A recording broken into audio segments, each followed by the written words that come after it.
ionization enthalpy and variation of ionization enthalpy in transition elements group में भी देखेंगे, along the series भी देखेंगे।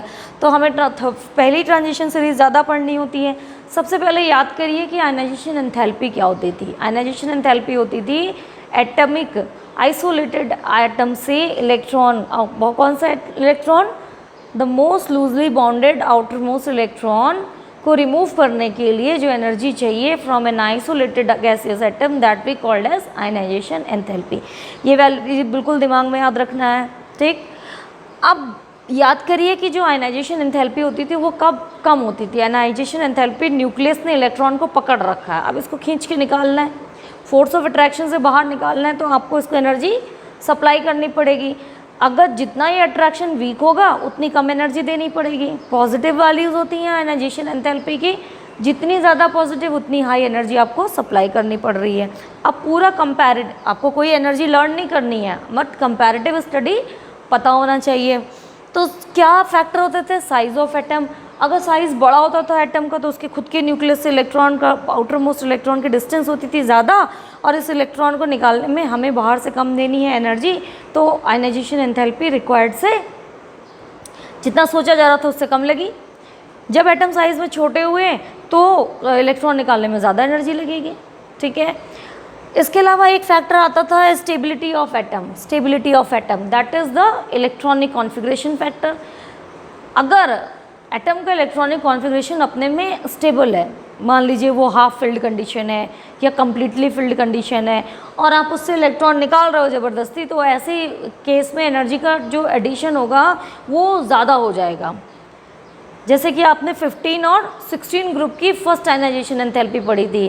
15 के बाद आता है 16। साइज़ ऑफ एटम छोटा है 16 का, छोटे एटम में से एनर्जी इलेक्ट्रॉन निकालने में एनर्जी देनी थी ज़्यादा, मगर देनी पड़ी कम। क्यों? क्योंकि जो इससे बड़ा एटम था वो स्टेबल था इलेक्ट्रॉनिकली, इलेक्ट्रॉनिक कॉन्फ़िगरेशन वाइज। तो एक फैक्टर ये था। एक आता है इलेक्ट्रॉन रिपल्शन का। जहाँ इलेक्ट्रॉन की क्राउडिंग ज़्यादा होती है वहाँ भाई वो बच्चे आपस में लड़ ही रहे हैं, एक को निकाल कर ले जाना बहुत आसान है। चलिए देखते हैं कि एक नया टर्म आता है रीऑर्गेनाइजेशन एंड एक्सचेंज, जो कि आप नया पढ़ेंगे इन केस ऑफ ट्रांजिशन एलिमेंट्स। तो पहले तो लिखते हैं इनके इलेक्ट्रॉनिक कॉन्फ़िगरेशन और देखते हैं आयनाइजेशन एंथैल्पीज़ को। अच्छा, आयनाइजेशन एंथैल्पीज़ 3 तरीके की। एक इलेक्ट्रॉन निकालना, फर्स्ट आयनाइजेशन। दूसरा भी इलेक्ट्रॉन निकाल दो, डेल्टा IH2 सेकेंड आयनाइजेशन, और तीसरा इलेक्ट्रॉन निकाल दो, delta IH3 third ionization enthalpy. ये तो सबको पता है कि पहला इलेक्ट्रॉन निकालना आसान, दूसरा और मुश्किल, और तीसरा और मुश्किल। क्यों? क्योंकि एक इलेक्ट्रॉन निकालने के बाद वो हो जाता है कैटायन, न्यूट्रल एटम नहीं रहता। पर इलेक्ट्रॉन अब न्यूक्लियस का चार्ज बढ़ चुका है। अब दो इलेक्ट्रॉन निकाल दिए हैं ऑलरेडी, वो डाई पॉजिटिव है चार्ज। अब इसमें से एक और इलेक्ट्रॉन निकालोगे तो ये वैल्यू बहुत ज़्यादा बढ़ जाती है। तो ये तो कोई दिक्कत नहीं है कि फर्स्ट से सेकंड बढ़ेगी, सेकंड से थर्ड बढ़ जाएगी, वो सभी के केस में होगा ऐसा ही। मगर हम क्या देखते हैं कि ट्रांजिशन एलिमेंट्स में फर्स्ट आयनाइजेशन एंथैल्पी का कोई रेगुलर ट्रेंड नहीं मिलता। नॉर्मल जो रिप्रेजेंटेटिव एलिमेंट्स है उसमें क्या होता था, लेफ़्ट से राइट जाते थे पीरियोडिक टेबल में। लेफ़्ट से राइट जाने पे हमें क्या होता था, साइज़ एटम का छोटा होने लगता था। छोटे साइज़ के कारण क्या हो रहा है, इलेक्ट्रॉन निकालना आसान हो जाता था। आसान हो जाता था? नहीं जी, डिफ़िकल्ट हो जाता था। आयनाइजेशन एंथैल्पी लगातार बढ़ती थी। भाई यहाँ भी तो लेफ़्ट टू राइट जा रहे हैं, यहाँ भी क्या होना चाहिए, एटम का साइज़ छोटा होना चाहिए, मगर देख चुके हो कि एटम के साइज़ में वेरिएशन बहुत कम है, ठीक। तो क्या होना चाहिए, लगातार यहाँ पे मोर और लेस एटम का साइज़ थोड़ा बहुत घट रहा है फिर बढ़ रहा है, तो उसी हिसाब से यहाँ पे आयनाइजेशन एंथैल्पी को भी होना चाहिए था। मगर यहाँ पे आपको कोई भी रेगुलर ट्रेंड नहीं मिलेगा कि घट के बढ़ गई या घट गई या बढ़ गई, ऐसा कुछ नहीं। कभी बढ़ेगी घटेगी, बढ़ेगी घटेगी, ये सब इर्रेगुलर ट्रेंड है। तो इसको एक्सप्लेन करने के लिए कुछ कॉन्सेप्ट दिए गए हैं। थ्योरेटिकल कॉन्सेप्ट है रीऑर्गेनाइजेशन और एक्सचेंज का। तो लेट अस सी कि पहले तो हम इनके इलेक्ट्रॉनिक कॉन्फ़िगरेशन लिख लें ताकि हमें सब बात क्लियर हो जाए कि कहीं कहाँ कौन सा फैक्टर काम कर रहा है। तो देखो, फर्स्ट आयनाइजेशन एंथैल्पीज़ की वैल्यूज़ को मैंने यहाँ लिखा है सब ट्रांजिशन एलिमेंट्स के लिए। ये आपको रटनी नहीं है, क्वेश्चन आएगा इससे इसकी ज़्यादा क्यों है, इससे इसकी कम क्यों है, हम वहीं पे एक्सप्लेन कर लेंगे। तो यहाँ देखो क्या हुआ, 31 से 631 से 656 बढ़ गई, नॉर्मल कहानी है। लेफ्ट से राइट साइज छोटा हुआ, न्यूक्लियर चार्ज बढ़ गया, आयनाइजेशन एंथैल्पी बढ़ गई, कोई दिक्कत नहीं है। मगर यहाँ से यहाँ क्या हो गया, घट गया भाई, अचानक से क्यों घट गया, फिर बढ़ा, ठीक, फिर बहुत बढ़ गया, 6 से सीधा 7 पे छलांग लगी, ठीक, फिर क्या हो रहा है, फिर बढ़ रहा है, फिर क्या हो गया, घट गया, फिर घट गया, ठीक, फिर बढ़ गया और फिर बहुत ज़्यादा बढ़ गया, यहाँ पे भी ज़्यादा बढ़ा है, ठीक। तो इन जगह जगह पे जो इरेगुलर ट्रेंड आया है इसको कैसे एक्सप्लेन करेंगे। तो सबसे पहले हम देखेंगे कि हम इनके इलेक्ट्रॉनिक कॉन्फ़िगरेशन को देख लेते हैं। तो मैंगनीज का क्या था, सभी लोग लिखेंगे अपनी कॉपी में 4s2 और 3d5। अच्छा, यहाँ इलेक्ट्रॉन निकालने के बाद वाला कॉन्फ़िगरेशन हम फिर से लिखेंगे आप लोगों के लिए, ठीक। और दिस इज ऑर्गन 4s2 और 3d6, this is organ 4s2 3d7, organ 4s2 3d8, organ 4s1 3d10 और ऑर्गन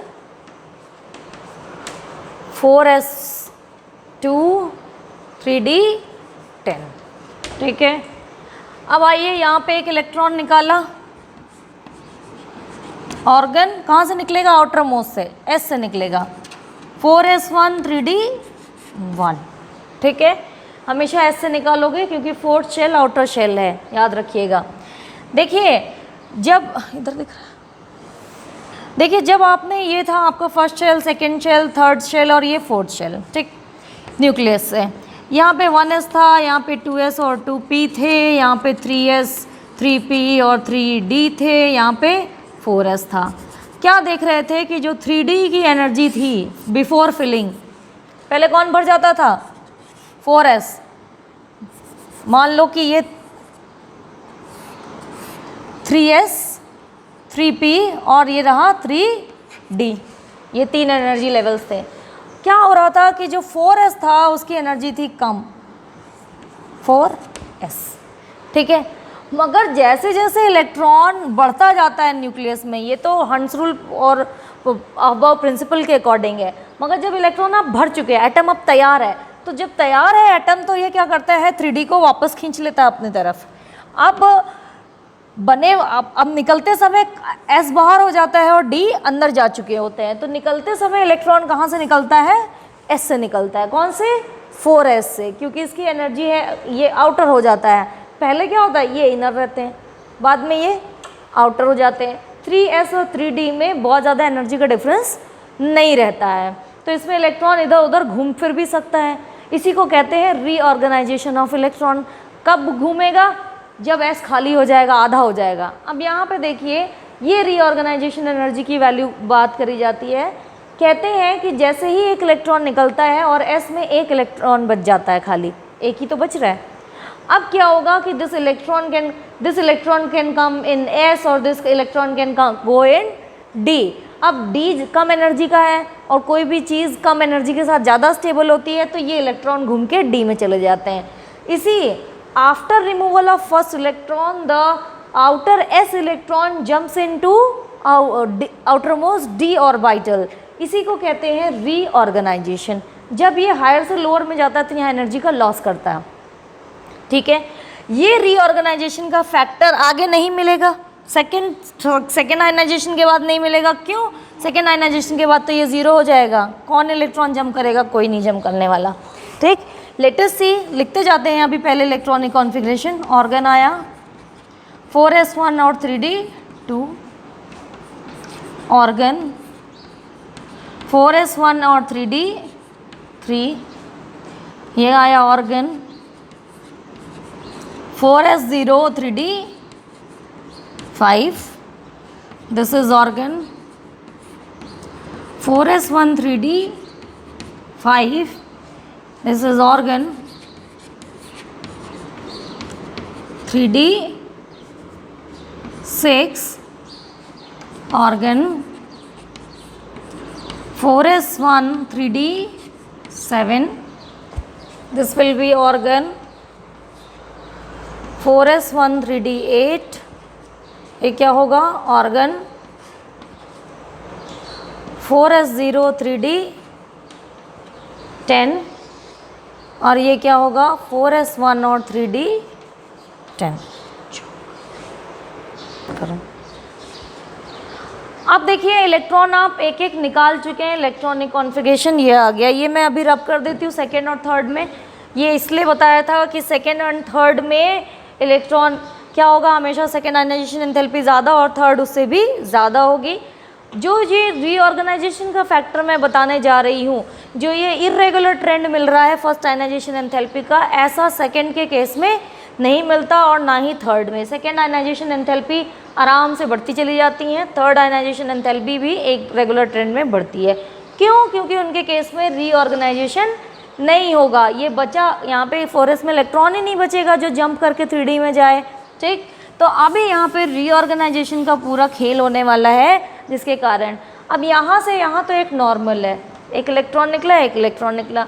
रीऑर्गेनाइजेशन यहाँ पे भी होगा। यहाँ पे क्या था, ये थे 4s 3d, ये ग्राउंड स्टेट और ये रीऑर्गेनाइजेशन, ठीक है। क्या था यहाँ पे 1, पहले क्या था 2 और ये 1, सॉरी ये 1 और 1, ठीक। रीऑर्गेनाइज हुआ, यहाँ पे क्या आ गया 2, तो इसमें कुछ एनर्जी लॉस हुई होगी। तो रीऑर्गेनाइज तो सभी हो रहे हैं, तो जब सभी रीऑर्गेनाइज हो रहे हैं तो सभी बराबर लॉस कर रहे हैं, तो ये उसके कारण इसके ट्रेंड पे फ़र्क नहीं पड़ना चाहिए था। सबको ही आराम है भाई, सभी स्टेबलाइज हो रहे हैं। तो ले यहाँ पे देखो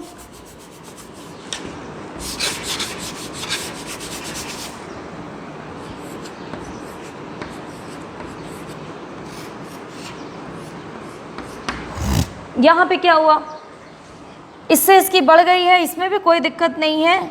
ये रहा आपका 1 और यहाँ पे कितने थे 2 थे। जब ये रीऑर्गेनाइज हुआ तो कितने हो गए 1 2 3। जब रीऑर्गेनाइज होता है तो एक तरह के इलेक्ट्रॉन का नंबर बढ़ता है, जिससे क्या होती है एक्सचेंज होती है इलेक्ट्रॉन की पोजीशन, और एक्सचेंज एनर्जी के फॉर्म में भी एनर्जी लिबरेट होती है। अगर सिस्टम में with in the system energy liberate हो रही होती है तो बाहर से चाहिए वाली एनर्जी, रिक्वायर्ड एनर्जी का अमाउंट घट जाता है, ठीक है। तो अब यहाँ पे क्या है, रीऑर्गेनाइजेशन एनर्जी हमेशा यहाँ पे भी नहीं, यहाँ पे भी रीऑर्गेनाइजेशन में भी एनर्जी निकली, एक्सचेंज में भी एनर्जी निकली। यहाँ पे कितने एक्सचेंज थे 1, यहाँ पे कितने हुए 1 2 और ये 3 एक्सचेंजेस हुए। तो एक्सचेंज कितना था 1 और ये क्या था एक्सचेंज 3। तो अभी इसका फैक्टर अभी इतना डोमिनेट नहीं हुआ है, इतनी एनर्जी नहीं लिबरेट हो पाई है कि जो साइज घट रहा है उसको डोमिनेट कर जाए और सिंपली ये थोड़ा सा बढ़ गई आयनाइजेशन एंथैल्पी। मगर यहाँ पे आते आते ये क्या हो गई, घट गई आयनाइजेशन एंथैल्पी। यहाँ पे देखो था क्या, यहाँ पे 1 इलेक्ट्रॉन था, यहाँ पे कितने थे 3 इलेक्ट्रॉन। जब रीऑर्गेनाइज हुआ तो इसका इलेक्ट्रॉन कहाँ भाग गया, इधर डी में आया। डी में कितने इलेक्ट्रॉन आ गए 1 2 3 और 4 इलेक्ट्रॉन में 1 2 3 4 5 और 6 एक्सचेंजेस हो जाते हैं। एक्सचेंजेस की वैल्यू क्या होती है 6। ये एक्सचेंज एनर्जी इतनी ज़्यादा होती है कि ये आयनाइजेशन एंथैल्पी की वैल्यू को कम कर देती है। तो क्या कहेंगे हम, reorganisation and the exchange values. आपको कुछ नहीं, इतना एक्सप्लेन नहीं करना है, ये आपको समझ में आ जाए इसलिए मैं एक्सप्लेन कर रही हूँ। आपको अगर पूछा जाएगा कि why the first ionisation enthalpy of vanadium and vanadium is less than titanium, you just write down the 2 electronic configuration of these 2, दोनों के दो लिखेंगे, and then you will write after first electron removal there is loss of energy in the form of reorganisation and more loss of energy in the form of exchange energy which is responsible for the lesser ionization enthalpy। अब यहाँ देखो क्या हुआ, यहाँ पे s में electron नहीं है, ठीक। 5 यहाँ पे एक्सचेंज पहले से ही थे, 5 इलेक्ट्रॉन का एक्सचेंज, बाद में भी 5 ही इलेक्ट्रॉन का एक्सचेंज है। तो जो एक्सचेंज में एनर्जी लॉस हो रही थी वो तो बढ़ी नहीं, रीऑर्गेनाइजेशन में लॉस हुआ नहीं, तो मतलब लिबरेट एनर्जी हो नहीं रही विद इन, तो क्या हो जाएगा, सिंपली बढ़ गया। इससे ये बहुत बढ़ गया इससे ये बहुत क्यों बढ़ गया, मैंगनीज में क्या था, this was the stable electronic configuration, ठीक, स्टेबल इलेक्ट्रॉनिक कॉन्फ़िगरेशन था। मोर ओवर एक्सचेंजेस का नंबर अगर देखोगे तो अभी क्या है, 1 1 2 3 4 और 5, ठीक। जब ये अपनी पोजीशन को रीऑर्गेनाइज करेगा तो अब इसमें इलेक्ट्रॉन कितने हो जाएंगे, 1 2 3 4 5 एंड 6 हो जाएंगे। अब ये जो पेयर्ड इलेक्ट्रॉन है ये किसी से अपनी पोजीशन नहीं एक्सचेंज करेगा, पहले 5 इलेक्ट्रॉन का एक्सचेंज था रीऑर्गेनाइजेशन से पहले, मगर अब रीऑर्गेनाइजेशन के बाद सिर्फ 4 का ही एक्सचेंज मिल रहा है। एक तो आपकी जो रीऑर्गेनाइजेशन और एक्सचेंज एनर्जीज की वैल्यू कम पड़ी है, मोर ओवर दूसरा ये पहले से स्टेबल इलेक्ट्रॉनिक कॉन्फ़िगरेशन था, स्टेबल से अनस्टेबल होने में भी इसको एनर्जी का रिक्वायरमेंट ज़्यादा लगेगा, और विद इन जो एनर्जी गेन्स हो रहे थे वो भी इसके पास नहीं हुए हैं। तो ये अचानक से बहुत ज़्यादा बढ़ जाने का रीज़न क्या है, because of the stable electronic configuration of manganese, ठीक, बात समझ में आ गई। Now come in the case of iron, iron के केस में ये बहुत बढ़ गया, ठीक। ये अचानक से अब क्यों बढ़ रहा है भाई, पहले कितना है, 1 1 2 3 4 5 और 6, तो 4 के एक्सचेंज था, इसका तो कोई एक्सचेंज ही नहीं था। जब ये यहाँ से जंप किया होगा तो डी में अब कितने एक्सचेंज हो जाएंगे,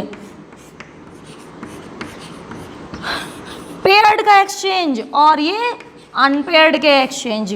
पेयर्ड इलेक्ट्रॉन क्योंकि वो नंबर में ज़्यादा हैं तो उनका नंबर ऑफ एक्सचेंज ज़्यादा डोमिनेट कर जाता है और ज़्यादा कंट्रीब्यूट करता है। पेयर्ड के इलेक्ट्रॉन के जैसे जैसे एक्सचेंज बढ़ते हैं, the exchange energy value is it is the internal gain of energy which is responsible for the, यहाँ पे क्या हो रहा है इसका आयनाइजेशन एंथैल्पी, अभी आयनाइजेशन एंथैल्पी इंक्रीज ही कर रही है, तो इट मीन्स कि रीऑर्गेनाइजेशन और एक्सचेंज की जो एनर्जीज हैं वो उतना कंट्रीब्यूट नहीं कर पा रही जितना साइज डिक्रीज से कंट्रीब्यूट हो रहा है। Let us see in case of cobalt, cobalt में ये क्यों घट गया, अब कोबाल्ट में क्या होगा, जब रीऑर्गेनाइजेशन होगा तो कोबाल्ट के केस में यहाँ पे 7 इलेक्ट्रॉन होंगे, अनपेयर्ड इलेक्ट्रॉन की जो एक्सचेंज हो गए वो 3 पेयर के कारण होंगे, 3 पेयर के 1 2 3 कितने एक्सचेंज होते हैं टोटल, यहाँ पे इसको बनाते हैं, चलो इसका ये था आपका 4s1 और 3d में कितने थे 1 2 3 4 1 2 3 4 5 6 और 7। जब ये इसमें चला गया रीऑर्गेनाइज हुआ तो आप कितने हैं 3 पेयर्ड के एक्सचेंज और 2 अनपेयर्ड के, तो 1 2 3 एक्सचेंजेस हैं, but they are these 3 exchanges are of paired electron. तो इसी के कारण क्या हो रहा है, यहाँ पे एक्सचेंज एनर्जी का अमाउंट बढ़ रहा है after reorganisation, so the ionisation enthalpy is decreasing. Now in case of copper, copper क्या हो गया है, कॉपर में फिर ये इंक्रीज कर रहा है, क्यों इंक्रीज कर रहा है, because the size is dominating. अब यहाँ पे 3 से 4 एक्सचेंज हो जाएंगे, वो उतना फैक्टर डोमिनेट नहीं कर रहा, और यहाँ पे बहुत ज़्यादा साइज इंक्रीज हो जाने आयनाइजेशन एंथैल्पी इंक्रीज हो जाने का रीज़न क्या है, the stable electronic configuration 4s2 3d10। तो this is all the ionisation enthalpy variation. हम देखते हैं, ये क्वेश्चन आता है कि ट्रांजिशन एलिमेंट्स में 3D सीरीज़ में अगर आप फर्स्ट आयनाइजेशन एंथैल्पी को देखिए तो उनमें वेरिएशन बहुत क्या है, अनइवन है, कुछ भी कोई सीक्वेंस नहीं है। That is because of the reorganisation and exchange factor and many times the stability of atom और stability after removal of atom is also responsible for the high और low values of ionisation enthalpy.